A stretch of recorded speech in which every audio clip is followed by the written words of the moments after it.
Yo, kelinglar somsaga issiqdan. O'g'lim, Ye? Assalomu alaykum dada. yana keldim-da. Shu ertalabda 2 dona somsangni yegim keldi-da o'g'lim. Ye dada, 2 dona somsa sizdan e'lansin. Bo'ldi, hozir uzib beraman. O'tirib turing. Qani dadajon, mana issiqni olingchi. O'g'lim, otam har kuni kelavergan, yana xafa bo'lmagin mendan. Dada, bu nima deganingiz? Oling, siz yeganingizdan xursand bo'laman men dada. Ey, menga qaragin. Buyog'i qish kuni bo'lsa, har kuni otang kelib ichtadan somsa yeb ketsa, pul topish ham oson bo'lmayapti. Qachon biring ikki bo'ladi? Dadang tushunmayotgan bo'lsa, sen dadangga gap bilan tushuntirsang bo'ladi-yu. Dada, tirikchilikka qilaymi? Borko'rlaringga qilaymi? Meni qachon birim ikki bo'ladi deb gapirsang, shu bilan qaytib kelmaydi o'sha dadang. Ey, og'zingga qarab gapir. Sen aytayotgan o'sha odam meni o'rtog'im emas, otam. Sen tarbiyasiz. Dadangga gapirishing mumkin.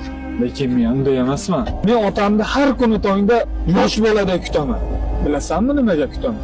Chunki otam yurib kelgan qadamida baraka bilan keladi. Sen ko'p ko'rayotgan o'sha 2 dona somsa meni barakam. O'sha 2 dona somsani otam yeb quvonib uyga ketadilar. Ostonadan kirmaslaridan men mana shu tandirdagi hamma somsamni sotib olaman. Chunki otamni quvonganini Alloh ko'rib turibdi-da. Menga barakani u beradi.